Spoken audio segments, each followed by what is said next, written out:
mystère caché de ta parole et être transformés à l'intérieur. Soyez transformés dans le renouvellement de votre intelligence et ce soir, nous te supplions de venir nous transformer de l'intérieur vers l'extérieur et que nous puissions véritablement être, Père, des sages aux yeux de Dieu et des fous aux yeux de ce monde. Tout l'honneur et la gloire te reviennent ce soir, Père éternel. Merci pour ta vie, merci pour ta grâce. Au nom de Jésus-Christ. Amen. Amen. Amen. Amen. Ce soir, j'ai préparé un court mais pertinent message selon que le Saint-Esprit m'a dirigé, que j'ai humblement intitulé « Un ingrédient secret pour le miraculeux dans l'évangélisation ». Est-ce que quelqu'un peut dire un ingrédient secret? Un ingrédient secret. Un ingrédient secret. Un ingrédient secret. Je me souviens lorsque le Cube Magie est arrivé au Cameroun, il y avait une publicité qui nous faisait comprendre que la madame dans la publicité, son plat de ndolé était si bon à cause d'un ingrédient secret qui venait changer toute la donne. Et véritablement, ça a entraîné un vent d'achat du Cube Magie qui fait qu'en ce moment, il est pratiquement impossible de cuisiner au Cameroun sans le Cube Magie. Et je pense que vous aussi, vous avez expérimenté des publicités de ce genre. Et le Cube Magie, ou en tout cas un cube d'épices, fait probablement partie de votre cuisine. Et il arrive des moments comme ça où on cuisine une recette, on la fait et on la refait. Et on se dit que tout est à point jusqu'à ce qu'on aille à un endroit, on goûte cette recette et on se rend compte qu'il nous manquait un ingrédient secret. Est-ce que quelqu'un peut dire à son voisin un ingrédient secret? Ce soir, je vais t'apporter un ingrédient secret pour le miraculeux dans l'évangélisation. Parce que nous sommes en pleine saison, nous avons besoin de gagner des âmes et il faut que lorsque nous sortions évangéliser, notre évangélisation soit percutante et que nous puissions avoir des résultats. Il est vrai que nous avons une obligation de moyens et non une obligation de résultats, tel que nous l'avons si bien appris. Seulement, la Bible dit que Christ dit qu'il a tout accompli. Ainsi, si nous avons les moyens, nous avons aussi les résultats, parce que ce que Christ accomplit est parfait. Est-ce que quelqu'un comprend ça ce soir? Est-ce que quelqu'un me reçoit? Amen. Nous n'avons pas une obligation de résultat. Christ a une obligation de résultat, mais son résultat, il l'a déjà accompli. Et donc, ce qu'il nous a laissé comme moyen devrait par lui-même produire du résultat. Donc, si nous travaillons dans un sens et que nous ne produisons pas du résultat, c'est qu'il nous manque un petit quelque chose, un petit ingrédient secret qui fait en sorte que lorsqu'on ajoute ce petit ingrédient secret, la recette qu'on pensait parfaite se perfectionnise. C'est pour ça que la Bible nous dit que nous allons de gloire en gloire. Parce que lorsque nous pensons avoir atteint un niveau de gloire, nous nous rendons compte que nous avons encore besoin d'être glorifiés. Et le Seigneur nous ajoute un petit ingrédient secret qui vient nous emmener à un autre niveau de gloire. Amen. Amen. Ah là là, je sens le feu du Saint-Esprit. J'ai envie de prêcher ce soir. Alors ce soir, je suis venue t'apporter un ingrédient secret parce que nous sommes dans la semaine apporter la joie au ciel. Et pour apporter la joie au ciel, qu'est-ce que Luc 15, verset 7 va nous dire tous à l'unisson? Luc 15, verset 7.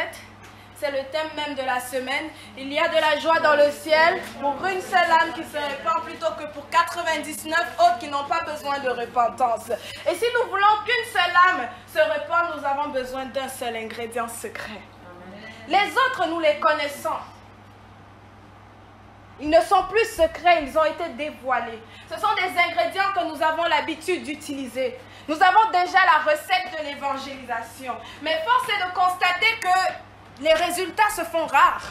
Pourtant, les enseignements se multiplient, les techniques d'évangélisation se multiplient, mais l'Église ne grandit pas. L'Église locale, l'Église corps du Christ, il y a toujours des latences. On en gagne 10, on en perd 3, on en gagne 5 et on en perd 2. De telle sorte qu'on ne voit pas une progression constante, mais l'Église se trouve dans un niveau de stagnation qui est justifié par un seul fait. Il nous manque un ingrédient secret. Amen. Amen. Donc ce soir, j'ai envie de t'emmener à aller creuser davantage. d'aller regarder à ce que tu pensais savoir et de déceler que j'ai peut-être manqué quelque chose que si j'y ajoute à la recette que j'ai présentement, la recette que je pensais parfaite, cette recette va se perfectionner. Amen. Amen. L'essentiel du miraculeux a toujours été la foi. La Bible dit que Christ a été impressionné lorsqu'il a vu la foi d'un homme. Il dit, ta foi t'a sauvé. Il l'a dit à maintes reprises. Et nous nous sommes arrêtés, nous nous sommes focalisés sur la foi. La Bible nous dit que si nous avons la foi comme un grain de sénévé, nous parlerons à cet arbre, à cette montagne, et nous lui dirons d'aller se jeter dans la mer et il se jettera. Et je crois que d'ici là, nous avons déjà quand même cultiver une foi qui n'est peut-être pas comme un grain de sénévé, mais qui doit quand même être le centième du grain de sénévé. Du coup, si nous ne pouvons pas dire à la montagne de se déplacer, nous pourrions au moins dire à la pierre de se déplacer. Mais qui a déjà fait l'expérience de dire à une pierre de se déplacer, elle l'a fait, on constate que les résultats sont rares. Les chrétiens n'osent pas manifester cette foi-là. Donc les enseignements se multiplient, nous développons la foi, nous la cherchons, nous prions pour ça, mais les résultats se font manquants. Pourtant, lorsque Christ étendait simplement sa main, il n'avait pas besoin de crier, il avait besoin seulement de toucher une personne. Il n'avait pas besoin de riba baba soko brakanta, il avait seulement besoin de menacer un démon et celui-ci partait. Mais nous avons toutes ces choses, mais les résultats ne se font pas voir. Alors, qu'est-ce qu'il manque au corps du Christ?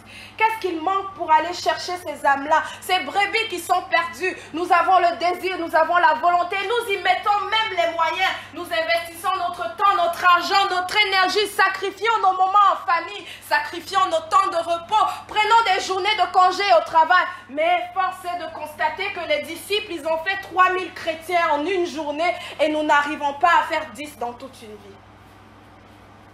Il nous manque un ingrédient secret. Lorsque nous sommes dans les rues de Montréal, nous sortons pour évangéliser. Nous nous réjouissons lorsque nous avons 2-3 témoignages. Hier, nous sommes sortis évangéliser. Et puis, c'était vraiment merveilleux parce que nous avions 3 témoignages, mais nous étions 6. Rappelons-nous que les disciples, les apôtres, à la base, ils étaient 12. Ils ont augmenté en nombre, mais le noyau était 12. Alors, en termes de proportion, si à 12, ils ont fait 3000 convertis, à 6, nous devions au moins en faire 1500. Nous devions au moins en faire 500, 150 peut-être. Mais nous nous réjouissons lorsque nous avons 3 convertis. Qu'est-ce qui se passe? Et lorsque nous avons ces 3 convertis, c'est un grand sujet de témoignage à l'église. Dans une église de 100 membres, lorsqu'il y a 3 convertis dans une sortie d'évangélisation, le peuple est dans la joie, on acclame le Seigneur. Mais y a-t-il vraiment de quoi acclamer le Seigneur? Le Seigneur, est-ce qu'il nous acclame? Nous avons tous les ingrédients. Nous n'arrivons pas à présenter le plat final de manière savoureuse. Ça veut dire qu'il nous manque un ingrédient secret. On jeûne, on prie, on fait des TJP 7, 3, 21, 40, 15 et bien encore, mais où sont les résultats? Je ne suis pas ce soir en train de condamner nos efforts, mais je suis ce soir en train de nous amener à réaliser que nous faisons tout, nous plaçons tout dans la marmite et nous tournons la sauce et c'est bien, mais il manque un petit quelque chose, ce petit quelque chose qui fera que lorsque le plat sera servi, la saveur sera parfaite parce que nous aurons pu réussir la recette à la perfection. Il nous manque un ingrédient secret. Et c'est celui-là que nous avons besoin de chercher. Je ne suis pas aujourd'hui en train de vous dire délaissez tous les autres ingrédients, mais je suis en train de nous dire prenons tous ces ingrédients-là et ajoutons-y l'ingrédient secret et il y a quelque chose qui va se déclencher. Quelqu'un est avec moi ce soir? Est-ce que tu peux dire à ton voisin ingrédient secret? Dis-le avec conviction, ingrédient secret. Dis-lui ce soir je reçois l'ingrédient secret. Et tu le recevras au nom de Jésus. J'ai dit tu le recevras au nom de Jésus. Tu le recevras au nom de Jésus. Est-ce que quelqu'un peut ouvrir sa Bible dans Matthieu 14, verset 14, dans Matthieu 15, verset 32, Matthieu 20, verset 34, Marc 1, verset 41, Marc 6, verset 34, Marc 8, verset 2, Marc 9, verset 22. Je reprends. Matthieu 14, verset 14, Matthieu 15, verset 32, Matthieu 20, verset 34, Marc 1, verset 41 Vous pouvez ouvrir la parole d'abord et ensuite les notes sont disponibles. Je peux même vous envoyer le message tel qu'écrit, ce sera parfait. Mais je veux qu'ensemble nous puissions découvrir. Donc j'ai besoin qu'une première personne prenne Matthieu 14, verset 14. Une autre personne, Matthieu 15, verset 32. Une troisième, Matthieu 20, verset 34. Une quatrième, Marc 1, verset 41. Une autre, Marc 6, verset 34. Marc 8, verset 2. Marc 9, verset 22. On va s'arrêter là pour l'instant. Matthieu 14, verset 14. On y va. Matthieu 14, 14. Quand il sortit de la barque, il vit une grande foule et fut ému de compassion pour elle, et il guérit les malades. Matthieu 15, verset 32. Matthieu 15, 32. Jésus ayant appelé ses disciples, dit, je suis ému de compassion pour cette foule, car voilà 3 jours qu'ils sont près de moi et ils n'ont rien à manger. Je ne veux pas les renvoyer à jeun, de peur que leur force ne leur manque en chemin. Quelqu'un peut-il ouvrir Matthieu 20, verset 34? Matthieu 20, verset 34, nous lisons le nom de Jésus. Émis de compassion, Jésus toucha leurs yeux, et aussitôt ils recouvrèrent la vue et le suivèrent. On va dans Marc 1, verset 41. Marc 1, verset 41. Jésus, ému de compassion, étendit la main, le toucha et dit, je le veux, sois pur. Marc 6, verset 34. Marc 6, 34. Quand il sortit de la barque, Jésus vit une grande foule et il fut ému de compassion pour eux, parce qu'ils étaient comme des brebis qui n'ont point de berger. Et il se mit à leur enseigner beaucoup de choses. Marc 9, verset 22. C'est pas 8, 2. 8, 2, 9, Marc verset 8, 22. 2, nous lisons. Je suis émis de compassion pour cette foule, car voilà 3 jours qu'ils sont près de moi, et ils n'ont rien à manger. Marc 9, verset 22. Marc 9, verset 22. Et souvent, et souvent l'Esprit l'a jeté dans le feu et dans l'eau pour le faire périr. Mais si tu peux quelque chose, viens à notre secours. Aie compassion de nous. Amen. Et une dernière personne va prendre Luc 7, le verset 13.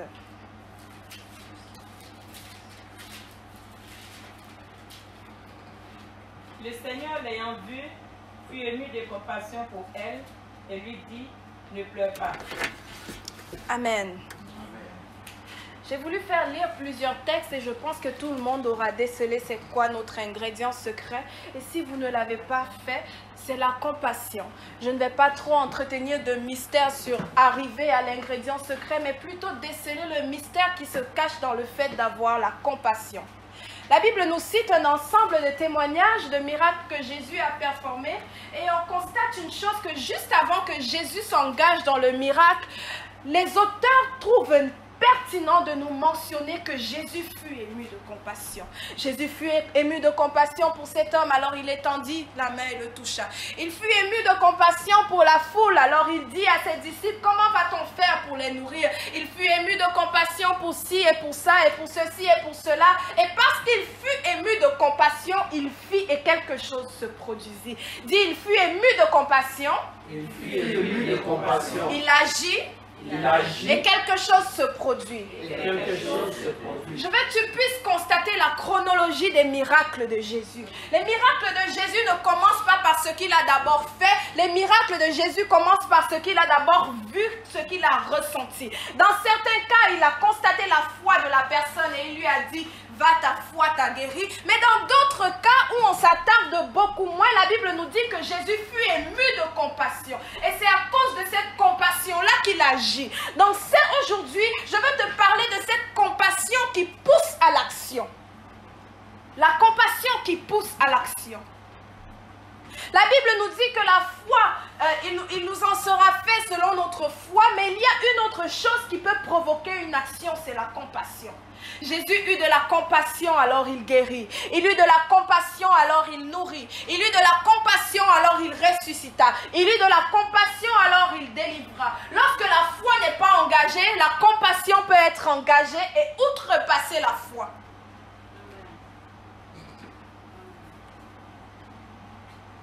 Ceci vient nous amener à une réalité qui n'est peut-être pas celle qu'on a connue, c'est que la compassion peut outrepasser l'impact de la foi dans la vie de quelqu'un.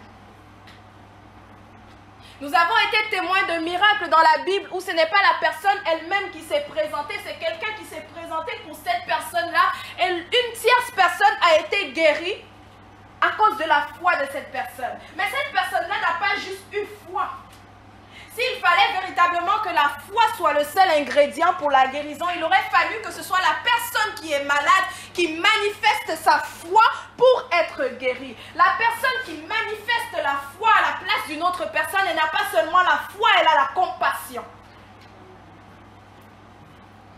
Lorsque Jésus engage des actions où le miracle ne dépend non pas de la foi de la personne, mais de lui-même, il engage la compassion. Je suis venue t'apporter ce soir qu'il y a autre chose pour déclencher le miracle. Il y a la compassion. Et la compassion devient l'ingrédient nécessaire dans un contexte où la personne pour qui on veut voir le miracle arriver ne peut pas manifester de foi. Et on s'entendra tous que nous sommes dans une société qui n'est pas réceptrice, qui n'a pas été réceptrice au message du Seigneur et donc qui ne peut pas être libérée par la foi qu'ils peuvent manifester, mais par la foi que nous pouvons manifester pour eux. Et ça, c'est la compassion. Est-ce que quelqu'un me suit ce soir? Alors ce soir, je veux t'emmener à ne pas seulement avoir la foi pour toi être guéri, la foi pour toi te marier, la foi pour toi sortir de tes difficultés financières, mais la foi pour que l'autre personne qui ne connaît pas le Seigneur puisse être guérie et son âme gagnée au Seigneur. Et ça, ce n'est pas une simple foi, c'est ce qu'on appelle la compassion. Est-ce qu'il y a quelqu'un qui me suit ce soir? Donc, qu'est-ce que véritablement la compassion? Le terme grec pour compassion, ça s'accompagne toujours, c'est un verbe, en fait, un verbe de ressenti, un verbe d'état qui s'exprime en grec comme étant splanknizomai, qui s'écrit S-P-L-A-N. C-H-N-I-Z-O-M-A-I. Pour ceux qui prennent des notes, je répète, S-P-L-A-N-C-H-N-I-Z-O-M-A-I, qui se prononce splanknizomai.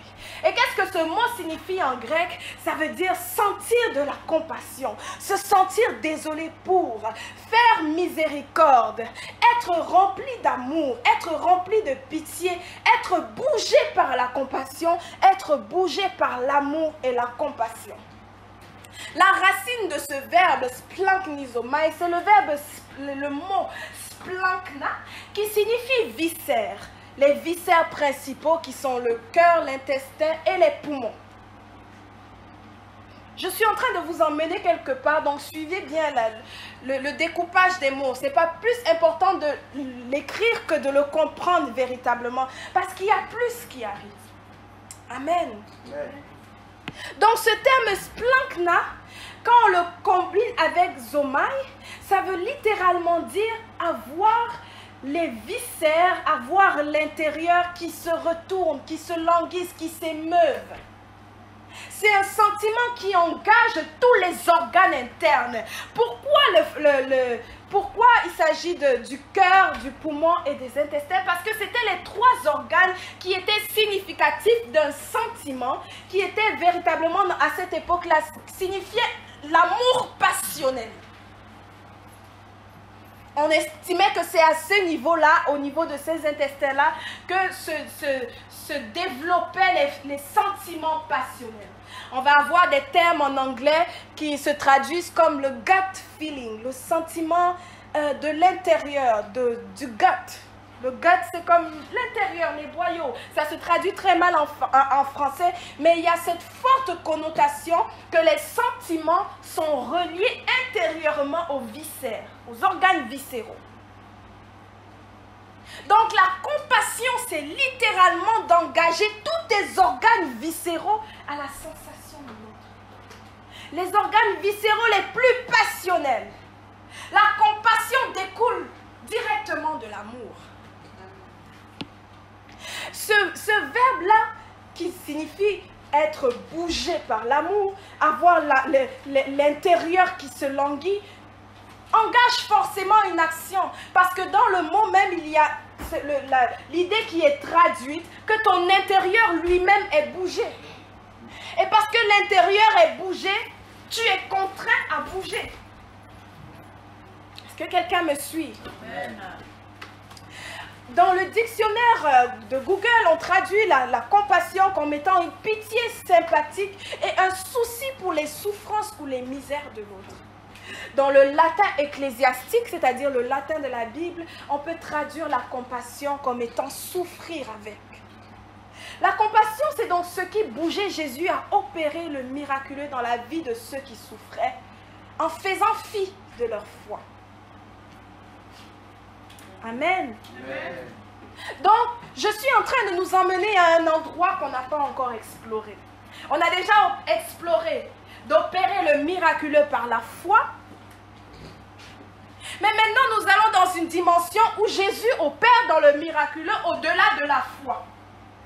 Il opère dans la compassion. Amen. Amen. Jésus n'avait pas simplement une compassion nominale ou une compassion dite, mais il avait une compassion qui s'exprimait. Dès qu'on dit « il eut compassion », cette compassion-là engage une action. La compassion est donc forcément suivie d'une action de compassion. Jacques dira, montre-moi ta foi sans les actes et je te montrerai la foi avec les actes. Et je reprendrai Jacques pour paraphraser et dire, montre-moi ta compassion sans les actes et je te montrerai ma compassion avec les actes. En fait, dans la définition même de la compassion, il ne peut pas y avoir de compassion sans action. Est-ce que tu peux dire à ton voisin, il ne peut pas y avoir de compassion sans action? Il ne peut pas y avoir de compassion. Je m'engage à manifester ma compassion par les actions. Je m'engage à manifester ma compassion par les actions. Jésus lui-même s'engageait dans cette compassion-là. Il ne regardait pas seulement la personne pour lui dire « j'ai pitié de toi » et puis pour s'en aller. Mais il avait une compassion qui s'exprimait. Il était capable de ressentir ce que la personne ressentait. Il était capable de se mettre à la place de cette personne-là, de voir quelle était véritablement sa douleur. Il était capable de regarder à 5000 personnes, à 7000 personnes, sans compter les femmes et les enfants, et dire j'ai compassion d'eux. Je ne peux pas les laisser rentrer comme ça sans manger, parce qu'il se souciait, il ressentait en lui-même cette famine-là, et il savait qu'il ne peut pas, lui, s'il est affamé, se laisser sans manger. Donc il ne pouvait pas laisser des personnes affamées sans manger et prétendre avoir de la compassion. La compassion s'accompagne forcément d'action. La Bible nous dit dans Hébreux 4, verset 15, que nous n'avons pas un souverain sacrificateur qui ne peut compatir à nos souffrances et à nos douleurs. Mais nous avons un souverain sacrificateur qui peut compatir. Jésus-Christ a été compatissant sur terre et il continue à être compatissant dans les cieux. C'est pour ça que son sacrifice continue à être valide sur ta vie, parce que sa compassion ne s'est pas arrêtée quand il est mort à la croix, mais sa compassion continue même maintenant auprès du Père. C'est pourquoi la Bible nous dira que nous avons un avocat auprès du Père. Donc Jésus-Christ a été compatissant. Et jusqu'aujourd'hui, il continue d'être compatissant. Et sa compassion désormais s'exprime dans les cieux auprès du Père. Et il a laissé des gens mandataires d'exprimer sa compassion ici sur terre. Mais ces personnes-là négligent de le faire. Que je suis poète, je viens tellement de faire de belles rimes que ça m'impressionne. Jésus-Christ manifestait de la compassion. Jusqu'aujourd'hui, il continue à manifester de la compassion. Et il attend de nous que nous puissions continuer à manifester cette compassion. Parce que la définition de chrétien, c'est d'être des petits Christ.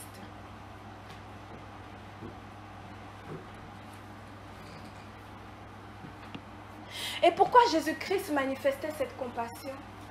C'est parce qu'il a placé dès les fondements du monde 2 commandements importants. Il a dit, tu aimeras le Seigneur ton Dieu de tout ton cœur, de toute ton âme, de toute ta pensée et de toute ta force. Et tu aimeras ton prochain comme toi-même. La compassion ne peut être engagée que lorsque tu es capable de manifester à ton prochain le même amour que tu as pour toi-même.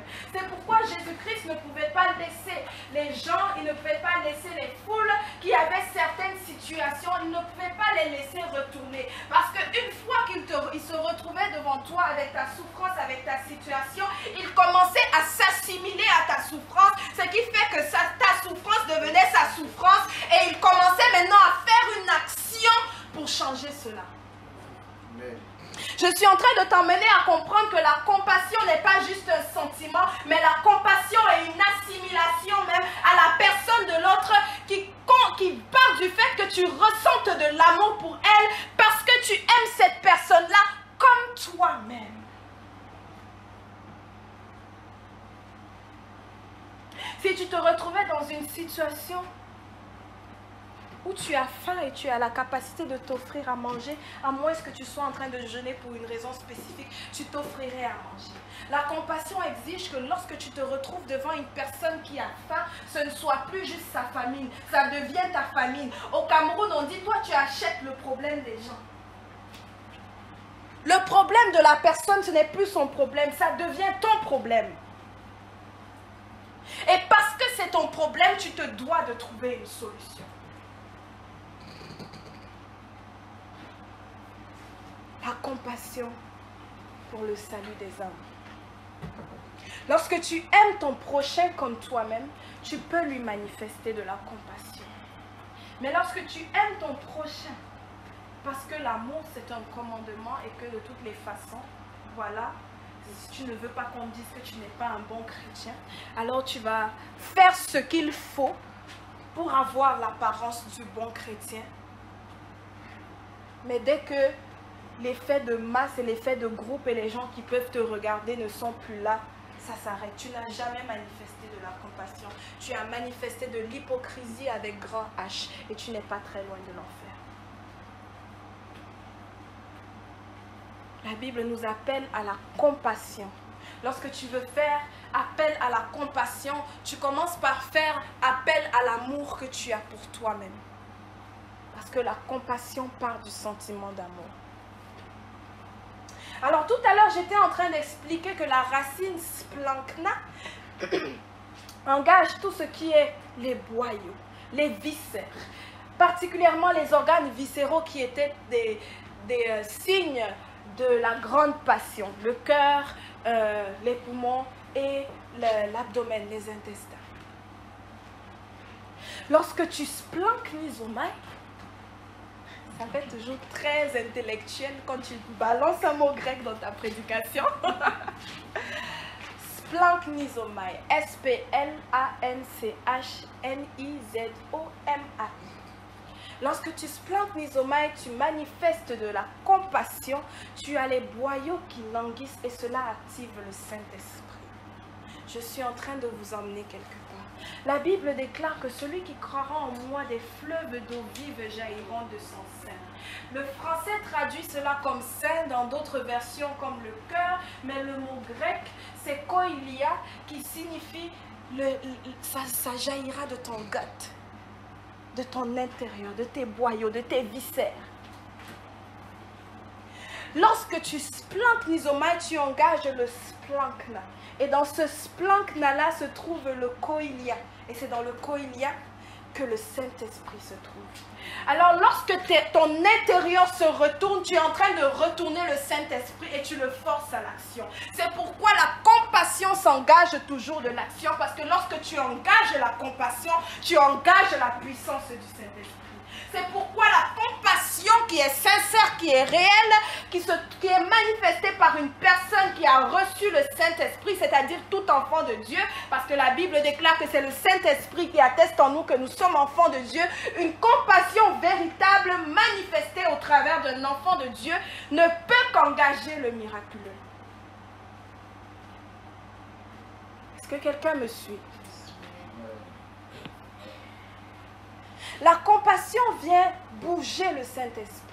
Ça vient bouger ton abdomen, la zone dans laquelle les fleuves d'eau vive du Saint-Esprit se situent. Et ce Saint-Esprit-là qui bouge commence à arroser. Et cet arrosage-là cause le miraculeux. Quelqu'un peut nous prendre Colossiens 3, verset 12.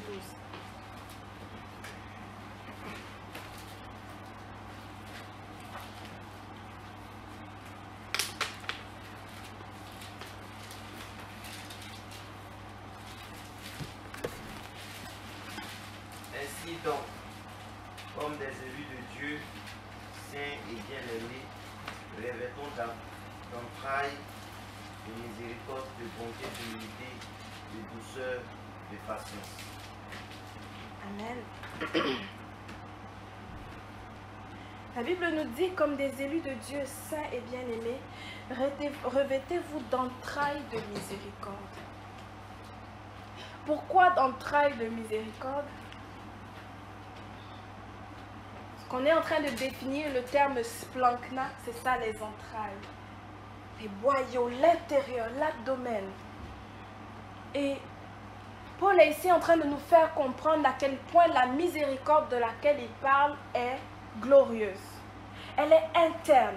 Elle engage plus que la simple miséricorde qui se fait du bout des lèvres. C'est pourquoi il dit la miséricorde des entrailles, la miséricorde du splankna. À cette époque où le texte a été écrit chez les poètes grecs, les boyaux étaient reconnus comme le siège des sentiments, des passions les plus violentes et les plus fortes. C'est pourquoi Paul est en train de nous appeler à avoir une compassion des plus violentes et des plus fortes.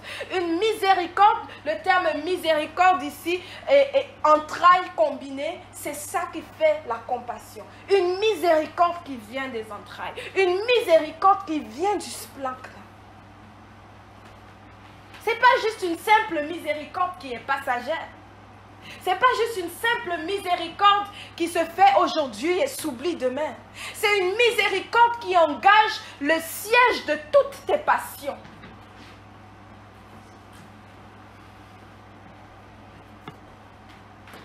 Alors comment ça se manifeste? Comment s'exprime? Comment se recherche? Comment s'atteint de manière concrète cette compassion-là? Il y a un certain nombre de choses auxquelles on engage son soi qui vient témoigner de la compassion. Et c'est cet ensemble de choses, on n'oublie pas qu'on est dans le cadre de gagner des âmes. Donc dans ce contexte-là, on parle de manifester cette compassion-là à ceux qui sont perdus, bien évidemment. Donc c'est cet ensemble de choses que tu peux engager et qui feront en sorte que le miraculeux va se déclencher dans la vie de ces personnes. Pourquoi on veut le miraculeux? Parce que le miraculeux viendra attester de la vérité de ce qu'on proclame. J'y reviens dans quelques minutes. Lorsque tu regardes les gens au travers de la compassion, tu les regardes dans leur réalité. Et ça veut dire quoi de regarder au travers de la réalité? C'est de regarder des personnes dans leur contexte réel.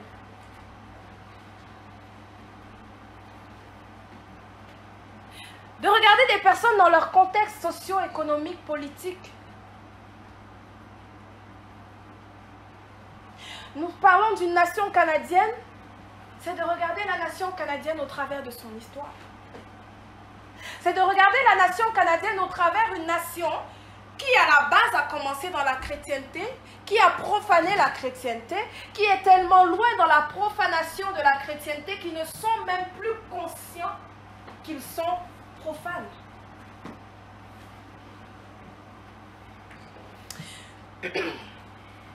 Où est-ce que je viens? Je viens à la façon d'adresser ces personnes. Comment est-ce que tu t'adresses à ces personnes que tu veux évangéliser? Est-ce que tu leur diras, tu es pécheur et tu iras en enfer, mais Jésus est mort pour toi, il veut te racheter? Alors il a donné son Fils à la croix afin que tu sois sauvé. J'aimerais te poser une question. Si un Chinois arrive devant toi et te dit Ni Hao et se met à te bénir en chinois, est-ce que ça peut te parler? Ça ne te dira rien du tout. Pour la simple et bonne raison que peu importe le message important et intéressant qu'il a à t'adresser, si tu ne comprends pas le chinois, ça ne fera rien pour toi. Où est-ce que je suis en train d'en venir? Est-ce que le Saint-Esprit n'est plus avec nous quand nous prêchons le message? Non, il est là. Le Saint-Esprit est là lorsque nous avons des personnes anglophones dans la salle. N'empêche que nous mettons des interprètes. Est-ce que quelqu'un est en train de me comprendre? Il faut que tu puisses parler le langage de la personne à qui tu t'adresses. Tu ne peux pas t'adresser à quelqu'un qui n'a aucune conscience du péché et lui dire « Repends-toi ». Ça ne veut rien dire pour lui. Il faut que tu sois conscient que tu regardes à quelqu'un qui n'a pas la même perspective de la réalité que toi.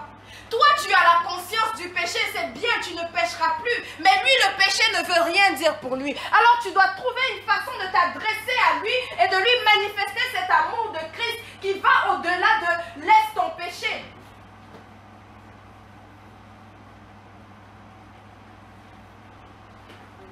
Jean-Baptiste est venu, il a prêché dans le désert. Répentez-vous, répentez-vous, car le royaume des cieux est proche. Jésus est arrivé. Je n'ai jamais vu Jésus dire repentez-vous, mais dire ta foi t'a sauvé, va et ne pêche plus. Est-ce que Jésus n'avait pas la conscience du péché? Il l'avait, mais il n'a jamais commencé son message par la repentance, par le péché, parce qu'il savait que les personnes à qui il s'adressait ne comprendraient pas ce langage.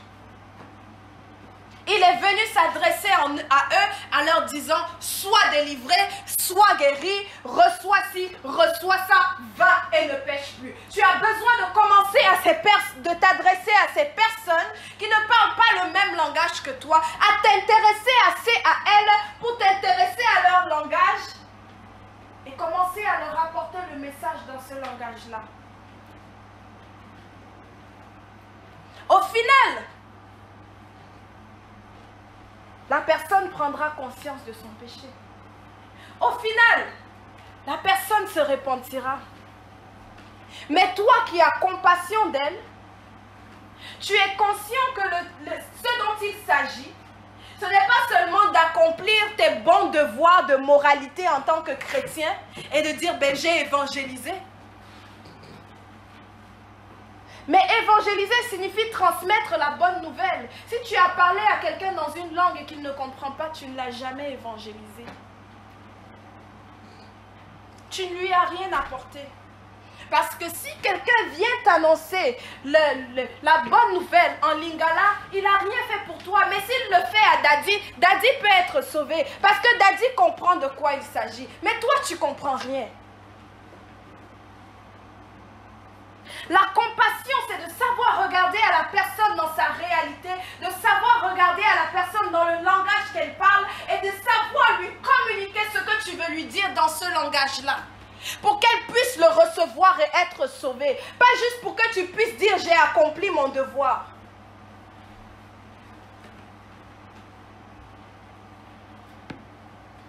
La compassion, c'est de présenter le message du salut à la personne telle qu'elle peut le comprendre. Et pour ça, ça prend de t'intéresser à cette personne-là pour savoir qu'est-ce que cette personne comprend.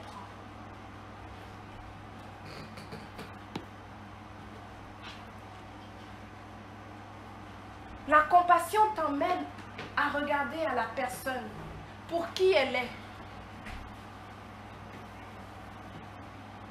Pour qui elle représente aux yeux de Christ. De la valoriser assez pour t'engager dans cette démarche où tu peux communiquer avec elle d'une manière à ce qu'elle puisse recevoir ce que tu as à lui dire et que cela puisse la transformer. Dans sa compassion, Jésus regardait un malade et ne voyait pas premièrement que ce malade avait besoin de se repentir, mais voyait premièrement que ce malade avait besoin d'être guéri. Lorsque tu as de la compassion, la situation de la personne vient t'interpeller. Lorsque tu as de la compassion, tu délaisses ton ultra-spiritualité, tu rentres dans le pratico-pratique. Si tu arrives devant quelqu'un qui a faim et que tu lui dis l'homme ne vivra pas de pain seulement, mais de toute parole qui sorte de la bouche de Dieu, rentre dans une période de jeûne et appelle le Seigneur Jésus-Christ pour qu'il vienne te visiter et tu viens dire alléluia, je rends grâce à Dieu parce que j'ai partagé l'évangile, je m'excuse mais tu n'as rien partagé du tout. Parce que tu as parlé dans les oreilles d'un sourd. Lorsque Jésus se retrouvait devant une foule de combien? De 5 000, de 7 000 personnes, une foule qui avait faim, il n'a pas dit « je suis le pain de vie ».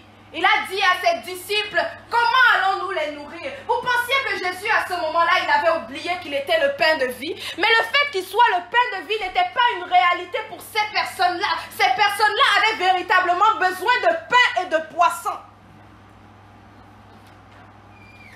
Lorsque tu es dans une situation où tu dois manifester de la compassion, tu manifestes la compassion dans la situation pratique de la personne.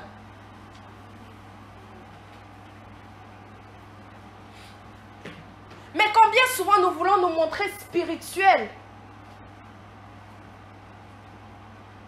Lorsque tu es dans la... Comme nous avons rencontré hier un monsieur qui se plaignait d'alcoolisme, lorsque tu as de la compassion pour quelqu'un qui est alcoolique, ce n'est pas le moment de commencer à lui expliquer que l'alcool te mènera en enfer. Mais c'est une personne qui te dit qu'il est aux prises avec l'alcoolisme pour des problèmes qu'il a, parce qu'il a été en guerre, il a vu des choses atroces, sa famille est détruite. C'est pas le moment, tu vas prier pour l'esprit d'alcoolisme pour qu'il le quitte, mais c'est pas le moment de commencer à lui expliquer que délaisse la boisson, sinon tu vas aller en enfer. Lui-même, il est conscient qu'il a un problème de boisson, mais il est aussi conscient qu'il a un problème plus profond qui a besoin d'être fixé. Parce que la personne qui a un problème d'alcoolisme, est-ce qu'on peut ouvrir la porte? Je suis en train d'étouffer. La personne qui a un problème d'alcoolisme, lorsqu'elle se retrouve dans cette situation, elle le sait qu'elle a un problème d'alcoolisme, mais elle sait aussi qu'il y a quelque chose de plus profond en elle qui l'a amené à développer cet alcoolisme. C'est pour ça qu'elle commence à te raconter, comme il nous a raconté le monsieur hier, qu'il était à la guerre, que sa famille l'a délaissé. C'est ça le problème qu'il a besoin que tu adresses. Lorsque tu as résolu son problème de solitude, son problème de cœur brisé, son problème de joie qui lui manque, tu peux résoudre son problème d'alcoolisme. Tu peux lui dire que maintenant que tu as rencontré celui qui donne la joie, celui qui t'accorde une famille qui est plus grande que ta famille de sang, maintenant que tu l'as rencontré, ton problème d'alcoolisme au nom de Jésus, il s'arrête maintenant.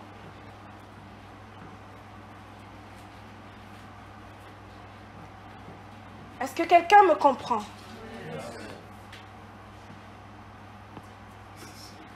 Lorsque tu as de la compassion, tu ne t'intéresses pas juste à prêcher pour prêcher. Tu prêches pour avoir un impact.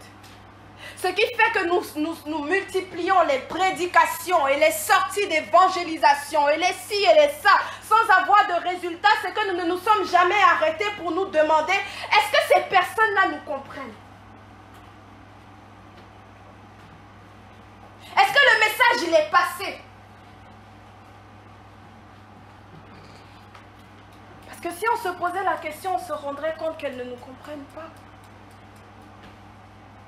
Elles comprennent j'ai la dépression. Elles comprennent je suis abandonnée. Elles comprennent je me sens seule.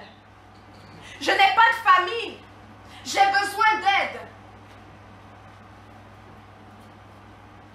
Toi, tu le sais que Jésus peut leur apporter de l'aide, mais cette personne-là, elle ne connaît pas Jésus. Elle ne voit pas Jésus. Pour elle, Jésus devient une réalité lorsque Jésus commence à résoudre le problème qu'elle a subi. Est-ce que nous prêchons un évangile dilué lorsque nous présentons Jésus comme une solution au problème? Parce que c'est le souci de plusieurs. Oh, beaucoup sont venus à Jésus parce qu'ils voyaient que Jésus peut résoudre leurs problèmes. Ce n'est pas une bonne façon de prêcher l'évangile. Est-ce que c'est vrai? Je ne pense pas. Parce que Jésus ne s'est pas présenté comme une solution, il s'est présenté comme la solution. Il dira, je suis le chemin, la vérité et la vie. Si Jésus lui-même s'est présenté comme étant le chemin, la vérité et la vie, la solution, tu veux plus défendre son identité que lui? Il dit, venez à moi, vous tous qui êtes fatigués et chargés, et je vous donnerai du repos. C'est sa présentation à lui. C'est qui il dit être. Et c'est de cette façon-là qu'il a abordé les gens. Dans ce que Jésus démontrait la capacité, quelqu'un qui a la capacité de venir résoudre les problèmes des Hébreux.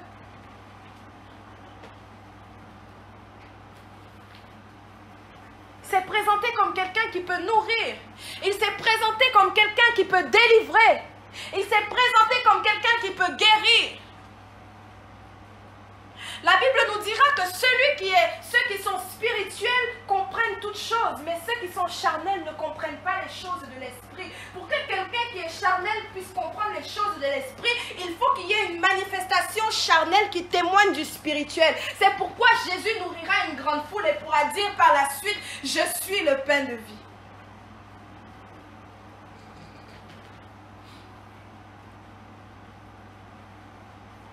Tu ne pourras jamais présenter le pain de vie à quelqu'un qui est affamé et tu ne l'as pas nourri. En lui disant, Jésus est le pain de vie. Mais s'il est capable de me donner le pain qui donne la vie éternelle, le petit pain qui donne la vie physique, là, il ne peut pas me donner. Mais de quoi tu me parles?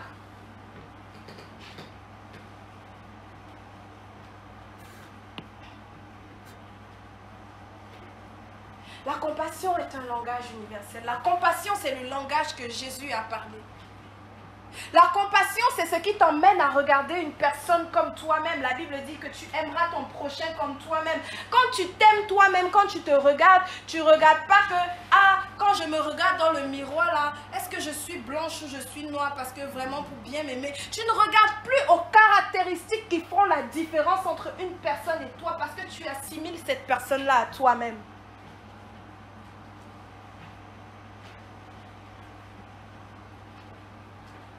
Lorsque tu as de la compassion, tu ne regardes plus, j'ai prié pour une Québécoise pure laine de souche qui sortait de Saint-Clinclin.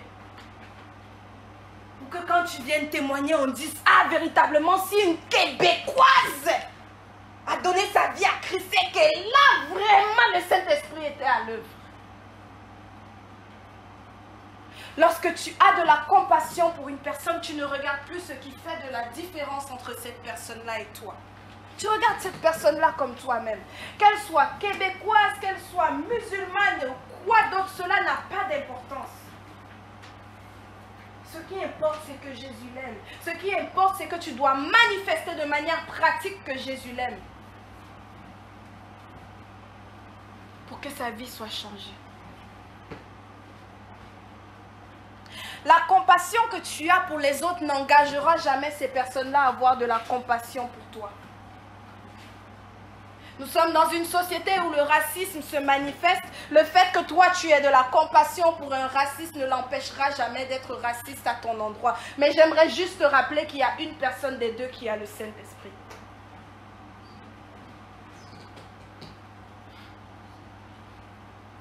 La compassion t'emmène à regarder au-delà des différences, au-delà de ce que même l'autre veut te présenter comme différence. La compassion n'implique pas qu'il n'y aura pas de résistance de la part de l'autre. Mais la compassion t'engage toi. Et ta compassion viendra briser la résistance. La compassion que Jésus a eue pour cet homme qui manquait de foi pour la guérison de son fils a fait que Jésus a eu compassion de lui malgré que lui-même il a exprimé « Je crois Seigneur, rajoute-en à ma foi ». Ce petit verset qui vient montrer que lorsqu'il y a faille de foi, la compassion peut venir agir.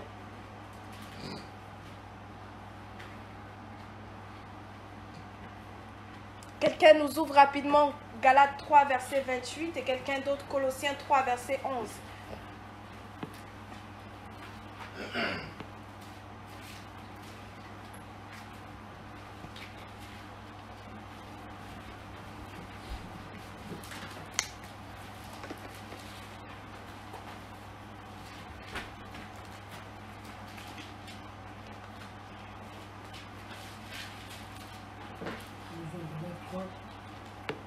26, nous lisons au nom de Jésus. Galates 3, 28. Nous lisons au nom de Jésus. Il n'y a plus ni juif ni grec, il n'y a plus ni esclave ni libre, il n'y a plus ni homme ni femme, car tous vous êtes un en Jésus-Christ. Colossiens 3, verset 11. Colossiens 3, verset 11. Il n'y a ici ni grec, ni juif, ni circoncis, ni incirconcis, ni barbare, ni scythe, ni esclave, ni libre.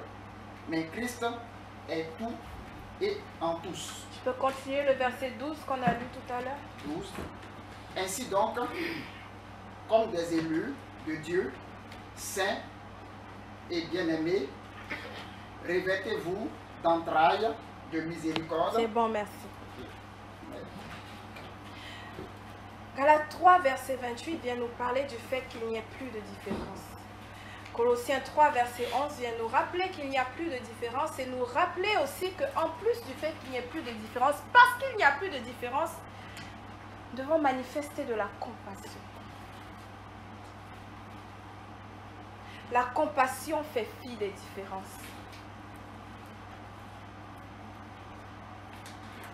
La compassion vient s'allier dans un élan d'unité. Dans Zacharie, le Seigneur donnera une prophétie qui dit « Je leur ai donné le bâton de l'amitié et de l'unité ». Le mot pour amitié dans ce contexte-là, ça veut dire amour. L'amour et l'unité marchent de pair. L'amour et la compassion marchent de pair. Lorsque tu as la compassion, tu ne recherches plus la division, tu recherches l'unité. Tu ne regardes plus, j'ai évangélisé un Québécois, j'ai évangélisé un Latino, j'ai évangélisé un homosexuel, j'ai évangélisé un transsexuel. Tu regardes au fait que tu as évangélisé quelqu'un que Dieu a tant aimé, pour lequel il a donné son Fils, afin que lorsque cette personne-là croira en lui, il aura la vie éternelle.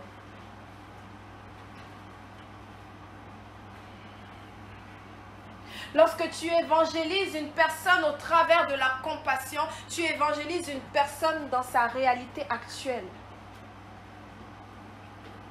Tu viens parler à sa situation actuelle.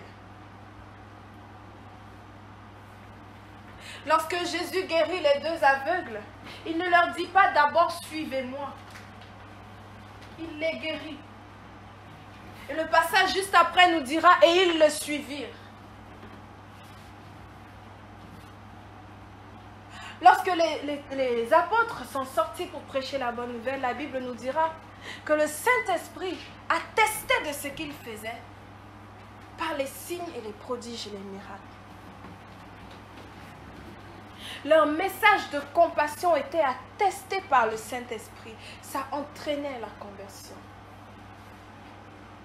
Lorsque tu engages la compassion pour le miraculeux dans l'évangélisation, tu engages que les cœurs soient changés.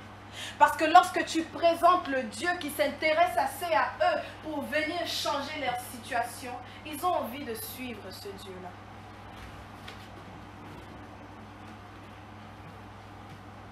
Lorsque les gens savent que Dieu s'intéresse à eux, ils commencent à s'intéresser à Dieu. Lorsqu'on regarde la situation de la nation québécoise en particulier, on se rendra compte que le rejet de l'évangile dans la nation québécoise est venu du fait qu'ils comprenaient que Dieu ne s'intéressait plus à eux. Parce que l'Église était devenue un moyen d'exploitation, un moyen de contrôle de la population.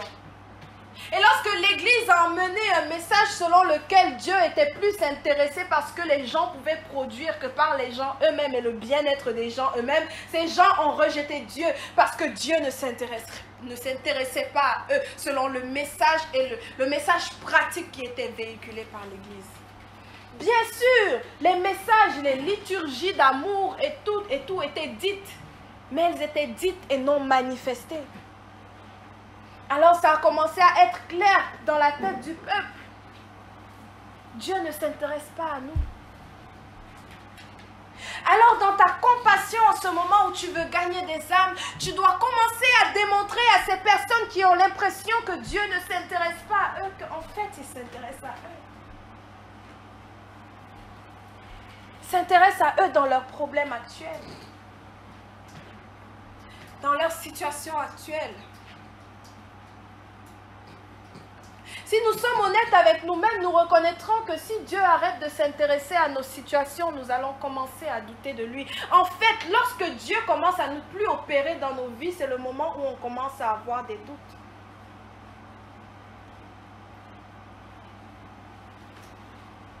Lorsque tu commences à être un peu trop souvent ou pendant trop longtemps dans une situation financière précaire, tu commences à dire, hey Dieu, est-ce que tu existes même? Mais pourtant, c'est toi qui as témoigné il y a 3 semaines. Mais si on devait prendre tes pensées et comparer à tes témoignages, on se demanderait, mais qu'est-ce qui se passe? Mais c'est parce que c'est la réalité de l'homme. Parce que depuis le début de la création, Dieu a manifesté de l'intérêt à l'homme.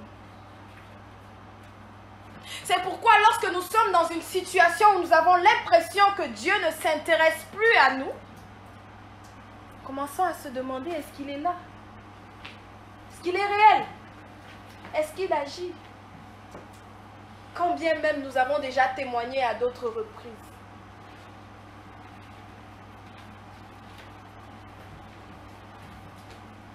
La compassion veut que nous puissions nous intéresser à la personne qui semble être la moins intéressante.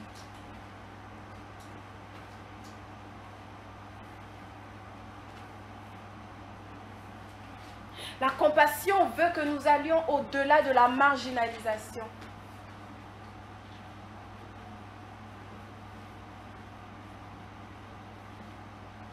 Jésus dira à ses disciples, les collecteurs d'impôts et les prostituées, vous devanceront dans le royaume des cieux. La compassion veut que tu commences à avoir ce regard sur cette personne-là, sur ce Zachée. Non pas comme un voleur, mais comme quelqu'un chez qui tu dois aller souper. On ne nous dit pas ce que Jésus a prêché à Zachée lorsqu'il était chez lui. On dit simplement que le fait que Jésus ait accepté d'aller manger avec Zachée, Zachée est descendu, il a dit à Jésus, tout ce que j'ai pris, je vais rendre le quadruple. Wow, Zachée, parce que Jésus est allé manger avec toi.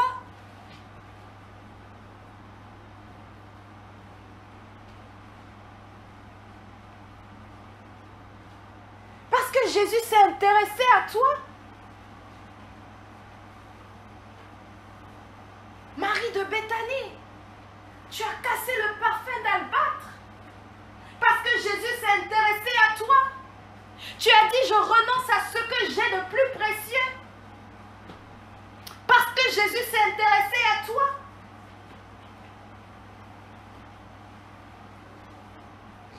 La compassion engage la repentance que beaucoup plus que les reproches.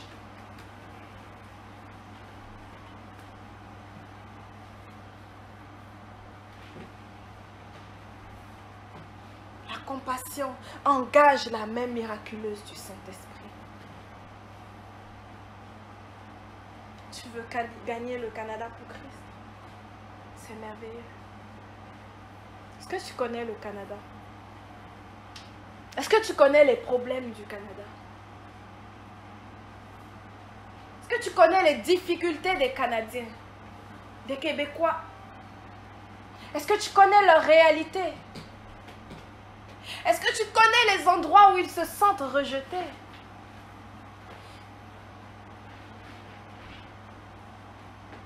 La Bible dit que on reconnaîtra que nous sommes chrétiens par l'amour dans nos actes. Est-ce que tu manifestes de l'amour? Ou est-ce que tu manifestes le rejet? Je prenais des suggestions d'enseignement pour une série d'enseignements que je vais commencer. Et quelqu'un m'a proposé un thème et m'a dit, est-ce que nous devons, comme je voulais savoir quels sont les thèmes controversés dans l'Église qu'on peut traiter et enseigner le peuple. Quelqu'un m'a dit, est-ce que nous devons rejeter nos amis qui sont d'autres églises? Tu veux évangéliser cette personne-là?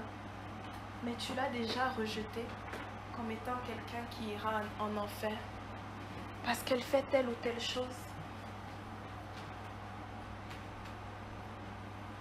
Faisons souvent la limite entre se séparer de ce qui nous pousse à pécher et rejeter une personne qui a besoin d'être sauvée. Ok, si tu l'as rejeté, qui va lui annoncer l'évangile? Parce que pour que quelqu'un lui annonce l'évangile, il faut bien que quelqu'un se rapproche assez d'elle dans son péché pour lui parler.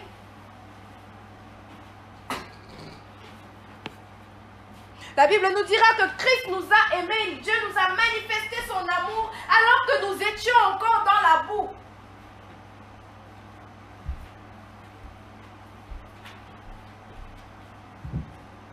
À quel point sommes-nous capables d'avoir une compassion réelle?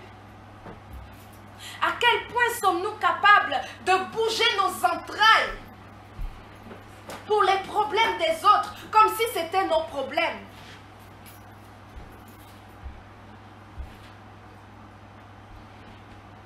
À quel point sommes-nous capables de nous laisser interpeller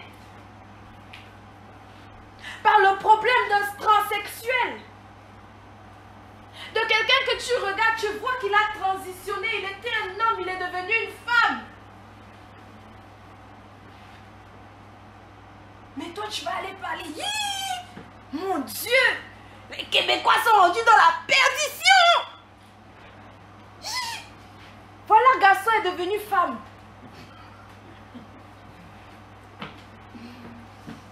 Ok. Tu le mets de côté, tu le marginalises, tu ne vas pas chez lui, tu dis à tes enfants de ne pas s'approcher de lui. Cette âme-là, elle est moins précieuse pour le Seigneur.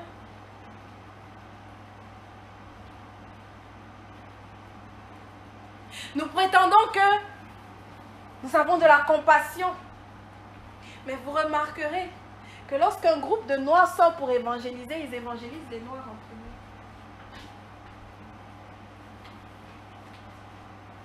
Ensuite, après avoir évangélisé les Noirs, ils vont évangéliser les Québécois qui ont l'air assez bien. Si tu vois quelqu'un qui a déjà les cheveux orange avec 34 piercings, lui là, son pied est déjà en enfer, hein? Non, moi, il va aller chez quelqu'un pour qu'il y ait de l'espoir. Mais qui es-tu pour décider qu'il n'y a pas d'espoir pour cette personne-là? Est-ce que tu t'intéresses à savoir pourquoi quelqu'un peut vouloir se trouer le corps 34 fois? Qu'est-ce qu'il y a au fond de cette personne-là? Quels sont les sentiments qui sont à l'intérieur d'elle, qui lui causent un besoin de s'exhiber, de se tatouer sur tout le corps? Qu'est-ce qui se passe? Il y a quelque chose qui se passe chez cette personne-là. Est-ce que tu peux t'intéresser à ça au-delà de voir l'acte qu'elle a commis? Est-ce que tu peux voir que cette personne-là est précieuse pour le Seigneur Jésus-Christ, qu'il y a quelque chose à l'intérieur d'elle qui a besoin d'être adressé?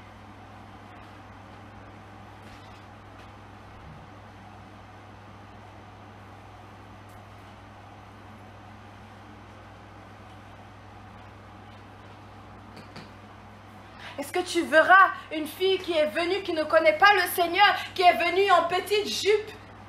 Tu vas aller prendre le pain. Il sait que tu les utilises.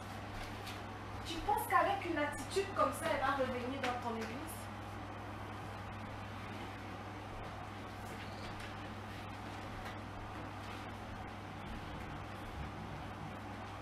C'est nous qui sommes les enfants de Dieu. C'est nous qui avons la conscience du péché.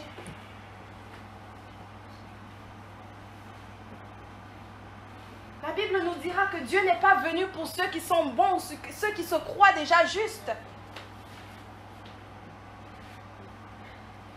Si nous marginalisons ceux qui ont besoin du salut,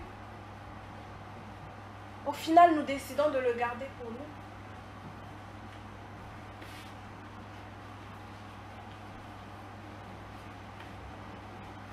Est-ce que nous sommes capables d'avoir une compassion vraie et sincère?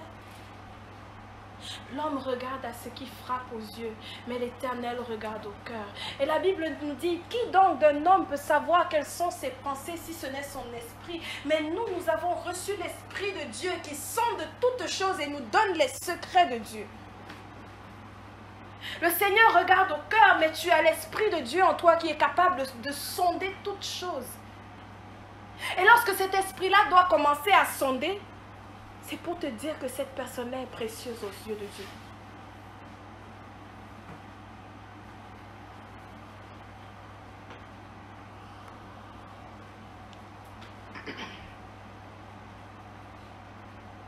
Pour terminer rapidement, on va ouvrir nos Bibles dans Jonas 3. On va lire à partir du verset 10 jusqu'à Jonas 4, le verset 11. On va lire toute la fin de Jonas ensemble.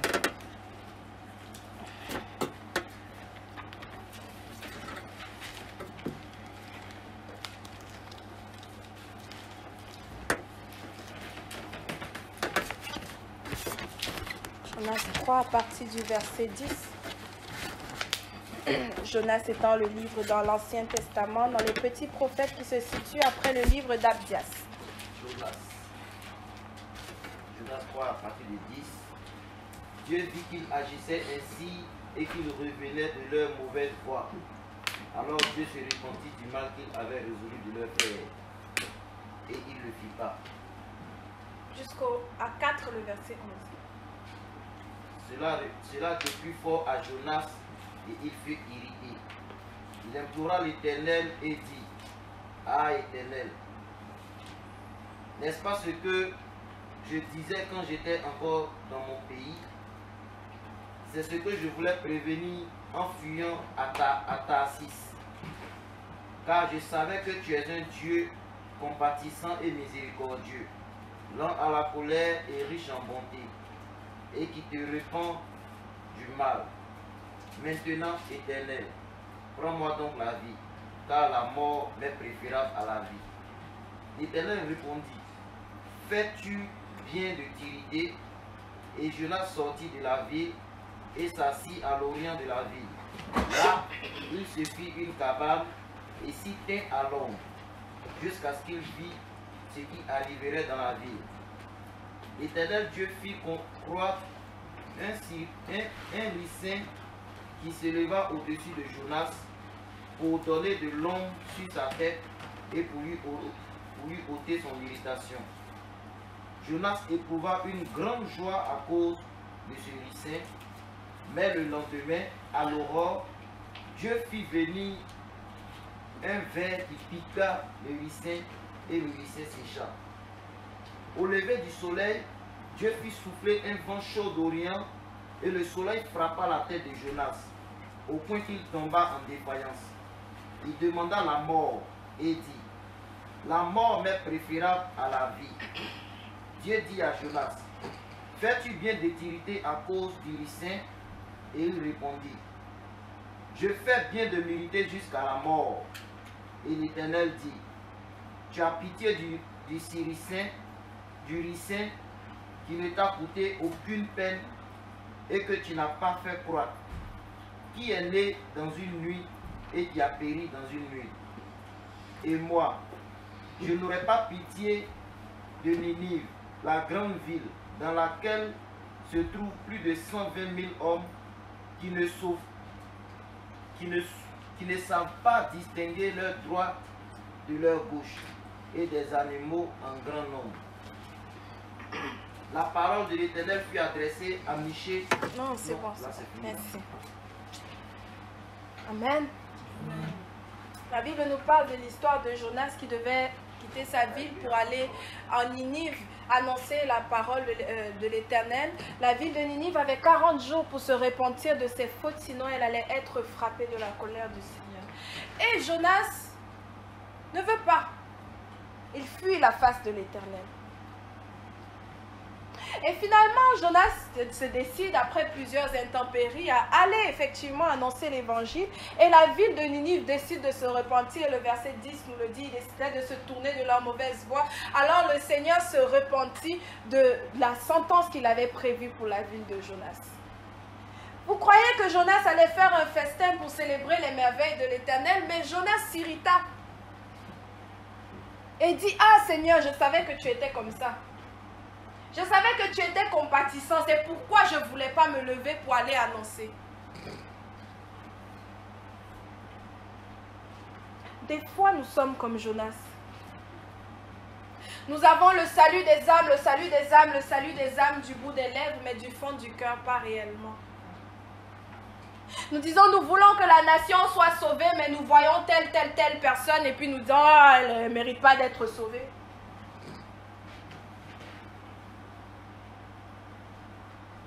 La compassion, c'est de voir cette personne pour qui tu avais du jugement,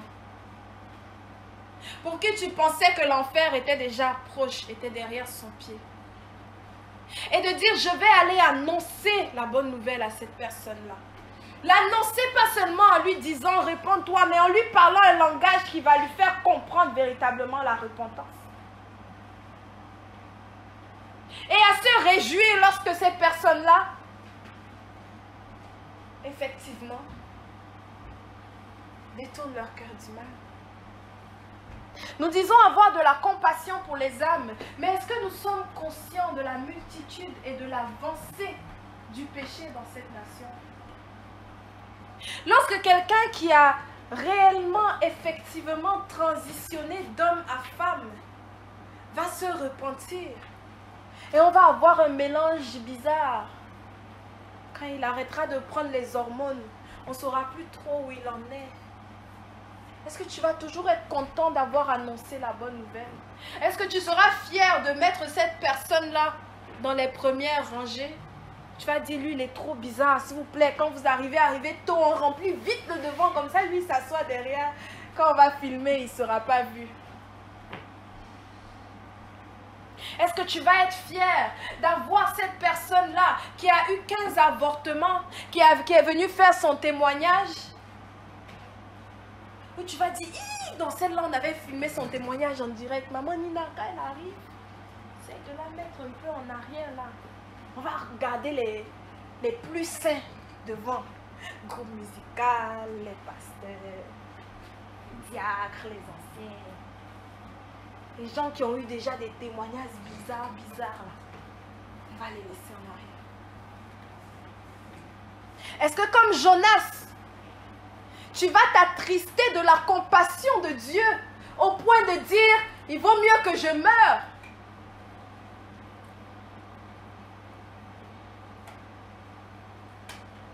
Quelle est ton attitude véritablement?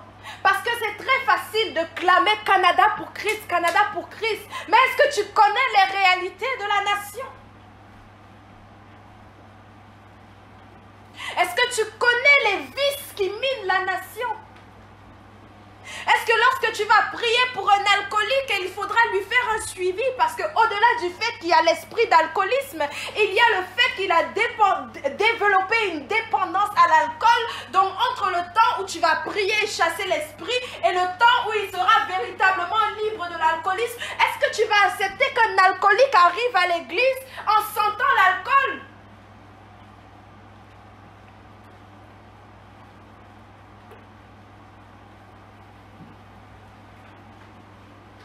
Est-ce que lorsque tu vas évangéliser un itinérant,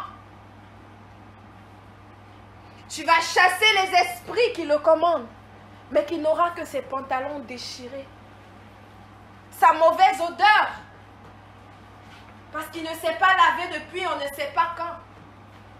Est-ce que tu accepteras que le lendemain il vienne à l'église? Ou est-ce que comme Jonas, tu vas dire, ah Seigneur, je savais que tu étais un Dieu compatissant. Regarde maintenant le type d'église que tu nous as donné. Une église de clochards, de drogués, d'alcooliques. Vous savez ce que le Seigneur Jésus dira? Les collecteurs d'impôts et les prostituées précéderont dans le royaume.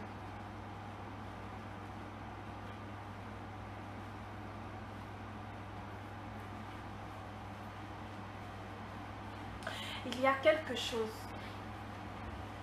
qui engage le miraculeux. Au-delà de la foi. En plus de la foi. Comme on a dit au départ, il ne s'agit pas d'enlever des ingrédients, mais de rajouter un ingrédient qui est essentiel, qui est l'ingrédient secret, qui est l'ingrédient que tout le monde pense avoir. Mais lorsque tu commences à réfléchir aux profondeurs de la compassion, tu te rends compte que tu n'es même pas à l'introduction.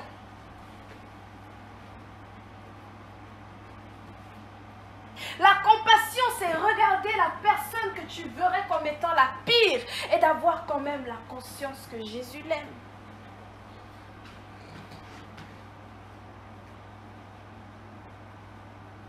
D'avoir la conscience qu'il faut que tu t'intéresses à elle dans sa situation. Que tu lui présentes Jésus dans sa situation charnelle afin qu'elle puisse découvrir Jésus spirituel. Est-ce que tu es prêt à engager cette compassion-là?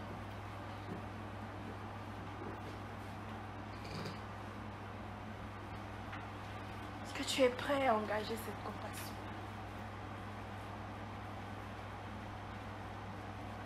C'est beau lorsqu'on dit le cancer a été guéri. Ah, c'est glorieux, l'église glorieuse de Christ, centre de restauration et de guérison.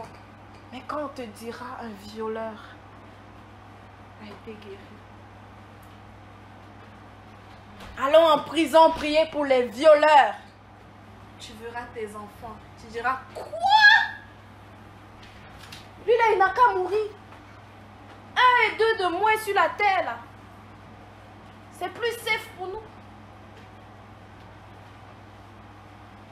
Lorsqu'on va t'emmener vers un criminel, vous imaginez celui qui a été crucifié avec Jésus là?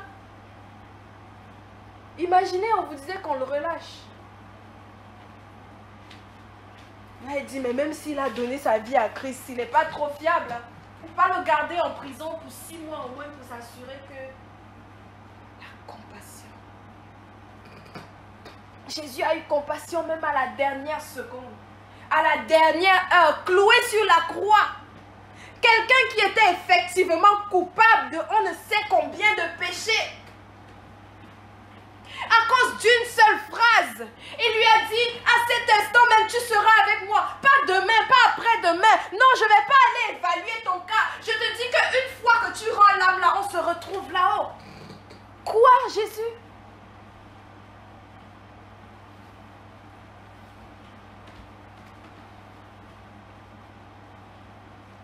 Est-ce que tu es capable d'avoir cette compassion? Est-ce que tu es capable d'avoir cette compassion pour ces personnes-là, ces artistes dont on nous parle des esprits qui les possèdent pendant qu'elles sont en train de performer? Est-ce que tu es capable de te dire que cette personne-là aussi a besoin de Jésus? Mais non. Il faudrait des parents qui prient pour qu'ils meurent. Oh, Rabassete, oh Seigneur, je prie que cet artiste-là capitule. Comme ça, mon enfant ne regardera plus. Machin, machin, machin. Cette personne-là, qui est aussi une créature de Jésus-Christ, pour qui il est aussi mort. Quand il mourait, la Bible ne nous dit pas, afin que quiconque, sauf les chanteurs mondains qui ont déjà fait les pactes avec le diable. La Bible nous dit que Jésus est venu délivrer un homme. On lui a demandé, mais comment tu t'appelles? Le démon répondra légion. Vous savez ce que ça signifie légion? 600 6000 soldats de l'armée robuste. Si Christ est capable de délivrer quelqu'un de légion, possédé par légion, si sa compassion va jusqu'à ce point, pourquoi la tienne s'arrête?